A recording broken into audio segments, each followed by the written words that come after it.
yang bangun jalan bisa memenuhi untuk atasi kemacetan. Jadi gerakan Oke OC.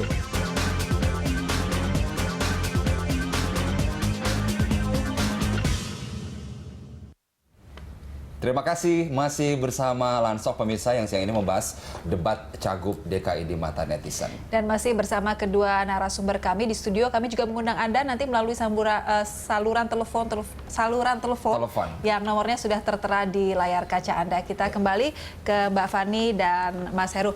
Mbak Fani, ini hasil dari penelitian Indonesian Indicator ini untuk netizen yang aktif gitu di media sosial, khususnya di Twitter, itu di range usia berapa? Pemilih pemulakah atau pemilih yang sudah matang usianya, Mbak Fani? Nah, ini menarik karena Pilkada DKI ini benar-benar menarik perhatian young voters. Jadi pemilih-pemilih yang baru akan memilih 18 sampai 25 tahun baru itu punya jumlahnya, KTP.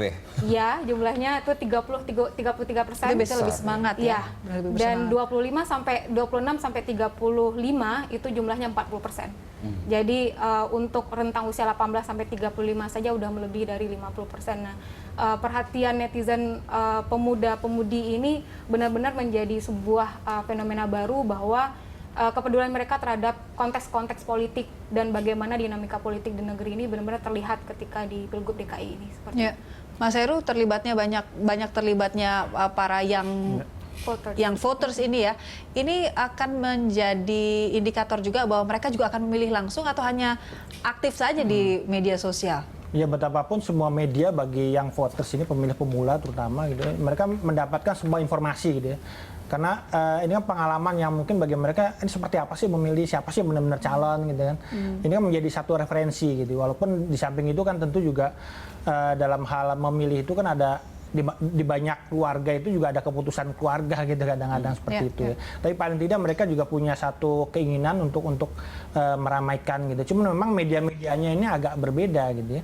Jadi kalau tadi misalnya kita bicara Twitter, memang media-medianya kan yang mungkin untuk usia 25 ke atas gitu. Tapi kalau misalnya untuk yang pemilih pemula, mereka banyakkan diskusi di Line gitu ya. Seperti juga Facebook. Facebook itu banyak kan udah untuk usia-usia yang matang untuk diskusi gitu ya. Dan polanya kan juga berbeda antara Twitter dengan Facebook. Kalau Twitter kan kita mengirimkan informasi gitu ya, terbalas atau enggak terserah. Tapi kalau Facebook kan ada suatu proses yang lebih dialogis gitu ya antara kita dengan yang membaca gitu ya.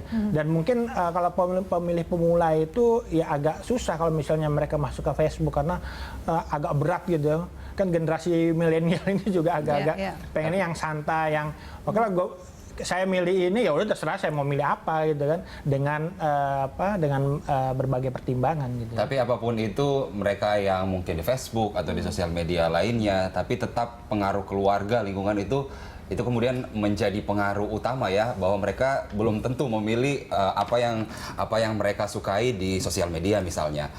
Kalau dari pengamatan kami ya seperti itu dalam beberapa kali pemilu gitu, walaupun mungkin ada juga yang keluarganya demokratis, terserah memilih seperti apa gitu ya, tapi paling tidak arahan terutama misalnya Bapak gitu mengarah ini pandangannya seperti apa sih calon A, calon B, calon C, kelebihannya masing-masing apa. Ya udah kita sepakat menentukan satu memilih apa. Tapi kalau misalnya berbeda, kalau di Jakarta gitu ya memang dimungkinkan untuk berbeda dalam gitu, satu keluarga itu ya Mas. Mbak Fani melihat Twitter atau mungkin sosial media itu menge-tweet atau mengucapkan sesuatu itu di malam waktu debat itu, bagi yang voters ini sendiri apa sebenarnya yang kemudian menjadi fokus bagi mereka? Saya sebagai warga Jakarta ingin apa gitu? Lebih banyak pemilih ini, pemilih netizen, muda. Pemilih muda ini memang mengkritisi kepada performa sebenarnya, masih kepada figur dan persepsi publik. Ya. Sedangkan untuk mengomentari tentang penggusuran atau ini seperti apa, kalau mau relokasi agar tidak melanggar undang-undang seperti apa, misalnya lebih banyak itu disampaikan concernnya oleh yang memang lebih matang seperti itu, di atas 35 tahun atau 25 tahun sampai 35. Artinya yang dikomentarin yang ganteng, yang cantik, atau mungkin yang sudah top seperti misalnya Pak Ahok atau Pak Sandi misalnya begitu ya.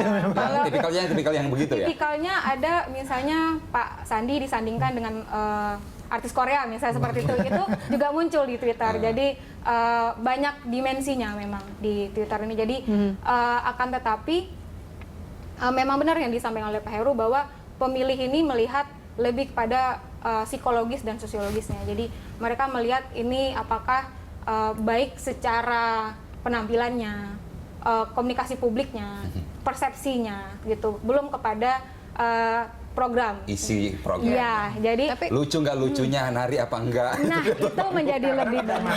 Pikiran misalnya pemilih pemula atau pemilih muda gitu ya. Kita bicara undang-undang, kan nggak semua orang Indonesia mengerti undang-undang seperti apa. Tidak semua juga akan tertarik untuk membahas itu ya. Membahas itu, cuman mungkin macet, bagaimana sih mengatasi macet? Bagaimana mengatasi penggusuran seperti apa? Mungkin dengan bahasa-bahasa yang lebih dimengerti oleh mereka dan lebih sederhana tentunya. Iya. Kita punya catatan di sini bahwa misalnya pasangan Ahok Jarot kebanyakan hal yang positif yang kemudian menjadi kesimpulan daripada hal negatif. Negatif justru hanya soal rapor birokrasi yang kemudian diamini oleh netizen. Ini artinya kemudian misalnya kayak gestur dari Pak Ahok kemarin melerai 12 calon, itu mungkin yang paling simpel yang dilihat oleh pemilih muda, ya orang-orang yang kayak begini nih yang harus saya pilih misalnya, daripada yang misalnya kaku gitu ngomongnya. Karena debat ini kan dimensinya tidak hanya kepada apa yang disampaikan, tetapi apa yang ditampilkan memang. Jadi gestur komunikasi nonverbalnya lebih banyak dibahas. Jadi ekspresi-ekspresi Pak Ahok itu bahkan menuai ekspresi terkejut dari publik karena bisa segitu santainya beliau, bisa sangat luas, biasanya mungkin karena orang serius. menganggap serius, pemarah. Ya. Jadi ketika dalam menghadapi debat dan banyak dinamika saling serang dan lain-lain, pasangan nomor 2 lebih dianggap netizen pada hari kemarin itu dianggap lebih santai gitu, lebih dan santai hal itu di luar prediksi. Debat, ya. Iya. Mbak Fani, isu apa yang paling banyak diangkat oleh para netizen di Twitter? Di Twitter pada hari debat itu memang berbicara mengenai momentum debatnya. Tetapi untuk yang kedua tentang visi misi dan soal penggusuran. Nah, ini 3 isu terbesar dilekatkan oleh netizen. Persoalan Pilkada DKI ini lebih banyak mereka bahas mengenai penggusurannya. Jadi penggusuran ini menjadi sebuah pembahasan dan jualan wacana di publik, khususnya di Twitter, dan itu menjadi konsumsi setiap orang. Jadi melihat dari pro dan kontranya, seperti apa penggusuran. Ada pasangan dari nomor urut berapa yang tidak menginginkan adanya penggusuran, sedangkan nomor urut 2 tentang penggusuran itu dimensinya berbeda dengan penyediaan dan lain-lain gitu. Nah, hal ini di debat pertama itu tidak terlalu muncul. Nah, di debat kedua itu muncul lebih banyak gitu. Jadi masyarakat mau melihat, apalagi juga kemarin memang sempat ditanyakan tentang bagaimana pertanyaan antar calon itu ditanyakan. Nah, itu juga dikomentari oleh netizen, mana solusi konkretnya kalau memang menolak seperti itu. Ya, selain penggusuran ada isu lain kemudian yang diangkat oleh para netizen. Ada, itu tentang penistaan agama itu masih masih tetap muncul. Pembicaraan ya. Kemudian muncul hashtag jangan pilih terdakwa. Ya, ada yang begitu.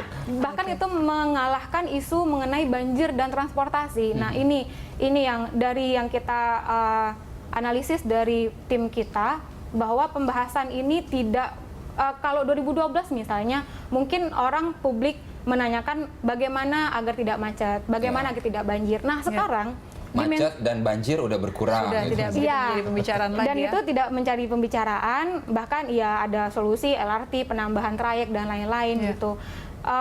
Isu-isu side sampingan yang malah lebih banyak dikemukakan, dan jadinya semua informasi ini lebih bukan mengkritisi kepada program, tapi mengkritisi kepada personalnya. Jadi ini salah satu fenomena saat ini yang terjadi. Mbak Fani, kita akan lanjutkan nanti ke Mas Heru juga, kita tanyakan ini apakah ini memang menjadi suatu isu yang seksi untuk diangkat para netizen. Setelah jeda, pemirsa, kami akan kembali sesaat lagi.